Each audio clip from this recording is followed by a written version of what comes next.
Okay, students, today we'll try to solve some numericals related to average speed and average velocity or speed and velocities. তো আমরা প্রথমে start করি। এখানে একটা নিউমারিক্যালস দিয়েছে, নিউমারিক্যালসটা দিয়ে সেটা আমরা কিভাবে করব। আগে কোশ্চেনটা ভালো করে পড়ে নিই। দেখো এখানে লেখা আছে body travels from A to B at 40 metre per second.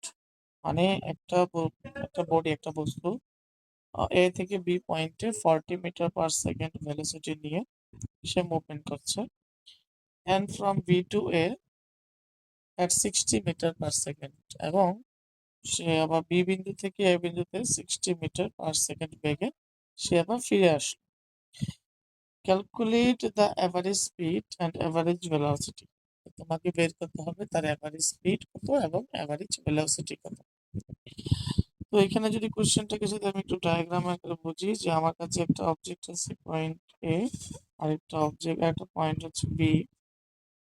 A point থেকে বি পয়েন্টে বডিটা যখন গেল তখন তার ভেলোসিটি ছিল 40 মিটার পার সেকেন্ড। আবার যখন সে উল্টো ব্যাক করে আবার আসলো তখন তার ভেলোসিটি হচ্ছে 60 মিটার পার সেকেন্ড। তো এই ক্ষেত্রে তার অ্যাভারেজ ভেলোসিটি এবং অ্যাভারেজ স্পিড কি হবে। তো এখানে যদি আমরা দুটোকে যদি আলাদা আলাদা করে লিখে নিই, কি কি দেওয়া আছে আগে ওগুলো লিখে নিই। গিভেন, আগে গিভেনটা কমপ্লিট করে নিই। ভি ওয়ান মানে হচ্ছে প্রাথমিক বেগ, যেটা ছিল 40 metre per second, 40 metre per second. আর ভি টু হচ্ছে তোমার 60 মিটার পার সেকেন্ড, এটা হচ্ছে আমার সেকেন্ড ভেলোসিটি। তো আমাকে বলছে অ্যাভারেজ ভেলোসিটি বের করার জন্য। তো এমনিতে তো আমাদের অ্যাভারেজ ভেলোসিটি যদি আমরা বলি তাহলে কিন্তু আমাকে দেখতে হবে টোটাল ডিসপ্লেসমেন্ট। আমরা দুটো জিনিস বের করবো। কি বের করবো? অ্যাভারেজ স্পিড, অ্যাভারেজ স্পিড আমাকে বের করতে হবে, আর বের করতে হবে অ্যাভারেজ ভেলোসিটি। এগুলো আমাকে বের করতে হবে। তো আমাদেরকে দিয়ে দিয়েছে V one 40 metre per second, V two 60 metre per second. Average speed বের করতে হবে আর এভারেজ ভেলোসিটি, আর কিন্তু আমাদের কোশ্চেনে কিছু দেয়। ঠিক আছে, তখন এই জিনিসটা আমি করবো কিভাবে। তো প্রথম কথা হচ্ছে, আমাকে যদি বলে এভারেজ স্পিড বের করার জন্য, তো আমাদের এভারেজ স্পিডের ফর্মুলাটা কি সেটা আমাদের আগে দেখে নিতে হবে। আমি এটা বুঝিয়ে দিচ্ছি। তো এভারেজ স্পিডের ফর্মুলা হচ্ছে average speed, ফর্মুলাটা কি আমরা জানি, total distance by total time. Total distance by total time. কিন্তু সবচেয়ে বড় সমস্যার কারণ হয়ে দাঁড়াচ্ছে যে আমার এখানে টোটাল ডিস্টেন্সটাও তারা এখানে দেয়নি, আর এখানে আমাকে টোটাল টাইমটাও তারা দেয়নি। মানে আমার গিভেনের মধ্যে কিন্তু টোটাল ডিস্টেন্সটাও আমি পাইনি, আবার টোটাল টাইমটাও পাইনি। তাহলে আমি এটা কিভাবে বের করবো? তো আমরা যদি এগুলোকে একটু ভালো করে লিখি, তো টোটাল ডিস্টেন্স মনে করো, সাপোজ প্রথম যে এ থেকে বি পয়েন্টে গেল তার ডিস্টেন্স মনে করে ধরলাম x1, আর পরবর্তী যখন সে আবার বি থেকে এতে যখন আসলো তখন তার ডিস্টেন্স মনে করো x2।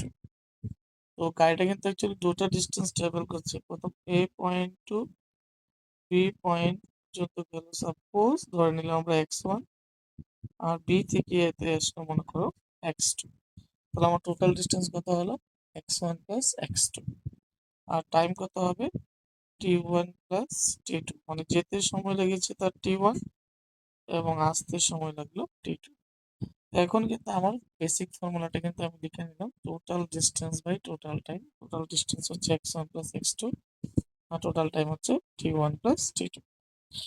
এখন আমাকে কিন্তু এগুলো কোনো কিছুই দেয়নি, তো আমাকে কোশ্চেনটা পরে বুঝতে হবে দেখো এখানে এ পয়েন্ট থেকে বি পয়েন্টের যা ডিস্টেন্স, বি পয়েন্ট থেকে যখন সে ঘুরে আবার এ পয়েন্টে আসবে তখন কিন্তু ডিস্টেন্সটা কিন্তু সেম। কারণ এ থেকে বি তে যদি তার ডিস্টেন্স যদি 10 মিটার হয়, তো বি থেকে এতে আসতে কত লাগবে? 10 মিটার। সিম্পল কথা। আমার বাড়ি থেকে স্কুলের দূরত্ব যতটুকু, স্কুলের থেকে আবার আমার বাড়ি যখন ফিরে আসবো তখন সেম দূরত্বই হবে যদি আমি একই পথে যদি যাই। তাহলে এই ক্ষেত্রে ডিস্টেন্স দুটোটা কি সেম হবে। তো ডিস্টেন্স যদি সেম হয় তাহলে আমরা x1 x2 না লিখে আমরা এটাকে কি লিখতে পারি? x লিখতে পারি। তাহলে x প্লাস x। ঠিক আছে। এখন সমস্যা হচ্ছে আমার লাগবে এখন টাইম, কিন্তু টাইম তো কোশ্চেনে দেয়নি, আমাকে তো ভেলোসিটি দিয়েছে, মানে আমাকে স্পিড গুলো দিয়ে দিয়েছে তারা, কিন্তু টাইম তো আমাকে দেয়নি। টাইম ছাড়া আমি এখানে কিভাবে বসাবো? দেখো আমরা জানি distance distance equal to speed into time. তো টাইম ইকুয়াল টু কত হবে? Distance by speed. তাহলে আমি টাইমের জায়গাতে কি লিখতে পারি? ডিস্টেন্স বাই স্পিড আমরা বসাতে পারি। তাহলে আমরা যদি টাইমের জায়গাতে ডিস্টেন্স বাই স্পিড যদি বসাই, তো t1 এর জায়গায় কি লিখবো? দেখো এখানে ডিস্টেন্স কত? x। আমরা আগে বলেছি a টু b যাও বা b থেকে a তে যাও, দুটো ক্ষেত্রে কিন্তু ডিস্টেন্স কিন্তু x। তো এই হয়ে গেল ডিস্টেন্স ডিভাইডেড বাই তোমাকে লাগবে স্পিড। তো প্রথম ক্ষেত্রে স্পিডটাকে আমি ধরে নিলাম v1। ঠিক আছে। সিমিলার ভাবে t2 যে টাইমটা আছে সেটার মধ্যে আমি কি লিখব? সেম ভাবে ডিস্টেন্স বাই স্পিড। এখানে ডিস্টেন্স হচ্ছে x আর টাইম হচ্ছে, সরি, স্পিড হচ্ছে v2। এটা 2 নাম্বারটার জন্য যখন b থেকে a তে আসবে। তো এটা হচ্ছে যখন আমি a থেকে b তে যাচ্ছি তখন, আর এটা হচ্ছে যখন আমি b থেকে a তে আসছি তখন। তো এখন আমি কি করলাম এই জায়গাটাতে? বেসিক্যালি আমি কিছু করিনি, আমি এখানে টাইমটাকে আমি এই এক্সপ্রেশনের মাধ্যমে প্রকাশ করেছি। কেন? কারণ কোশ্চেনের মধ্যে আমাকে কিন্তু কোনো ধরনের টাইম কিন্তু তারা দিয়ে দেয়নি, অনলি স্পিড দিয়ে দিয়েছে, কিন্তু কোনো টাইম দিয়ে দেয়নি। তো এখন এটাকে আমরা একটু সলভ করে নিই। তো সলভ করলে কি হবে? এটাকে যদি আমরা সলভ করি,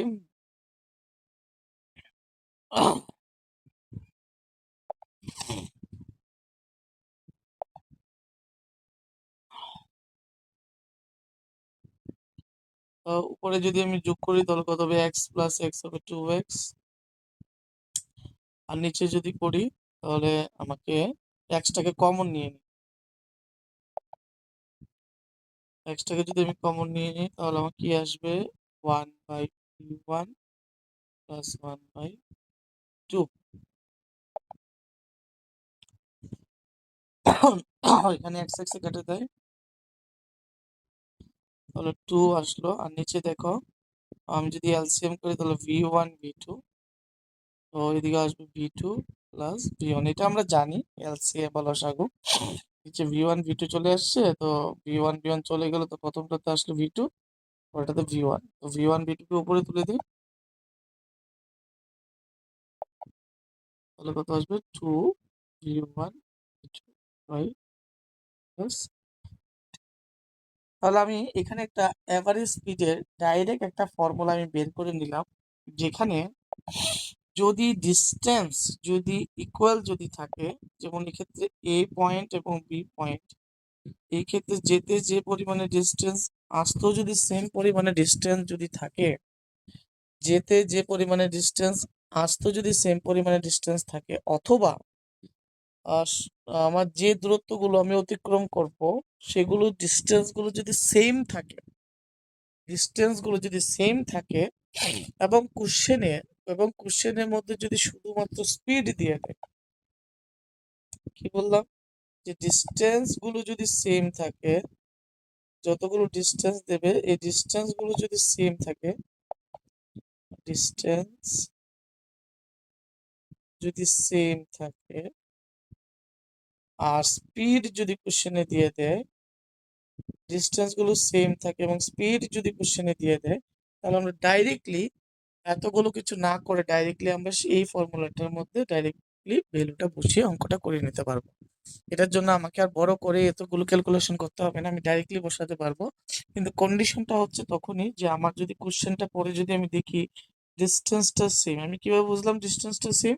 কারণ এখানে এ থেকে বিতে গেল, আবার বি থেকে এতে গেল, এ থেকে বিতে যাওয়ার যে ডিস্টেন্স, বি থেকে এতে আসতে সেম ডিস্টেন্স। যেহেতু ডিস্টেন্সটা সেম এবং স্পিড গুলো দেখো দিয়ে দিয়েছে তারা কোশ্চেনে 40 মিটার/সেকেন্ড আর 60 মিটার/সেকেন্ড। সেই জন্য আমরা এরকম যদি থাকে তবে আমরা এই ফর্মুলাটাকে ডাইরেক্টলি ইউজ করতে পারি। তো v1 এর ভ্যালু কত 40, v2 এর ভ্যালু কত 60। তো v1 প্লাস v2 মানে 40 প্লাস 60। তো আমাদের ক্যালকুলেশন করলে টোটাল কত আসবে এখানে?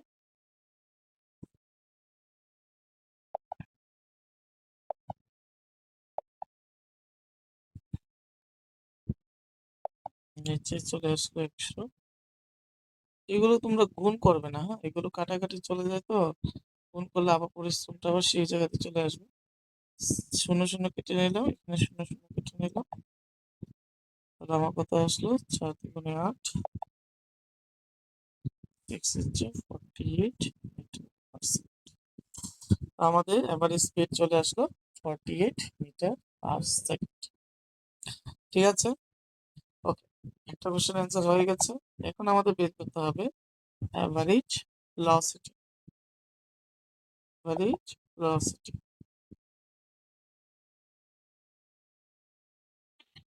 অ্যাভারেজ ভেলোসিটি হচ্ছে টোটাল ডিসপ্লেসমেন্ট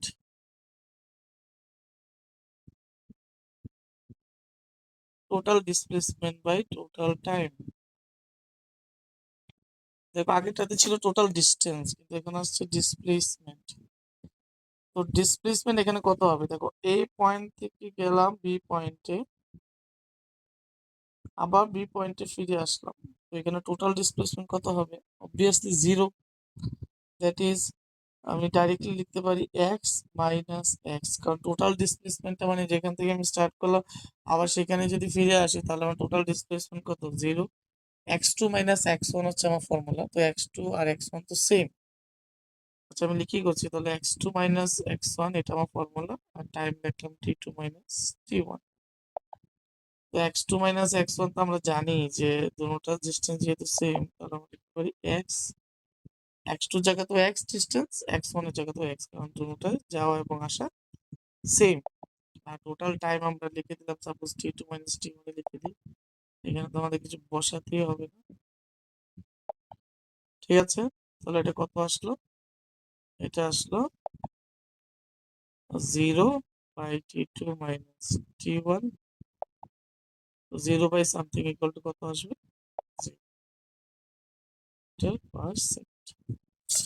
এই ক্ষেত্রে আমাদের অ্যাভারেজ ভেলোসিটি আসলো 0 মিটার/সেকেন্ড। কারণ কি? কারণ হচ্ছে এখানে টোটাল ডিসপ্লেসমেন্ট এখানে 0, যেহেতু যে পয়েন্ট থেকে স্টার্ট করেছিলাম আবার আমরা সেম পয়েন্টে ফিরে আসছি, সেজন্য আমাদের টোটাল অ্যাভারেজ ভেলোসিটি হচ্ছে এখানে 0, কারণ এখানে টোটাল ডিসপ্লেসমেন্ট হচ্ছে 0।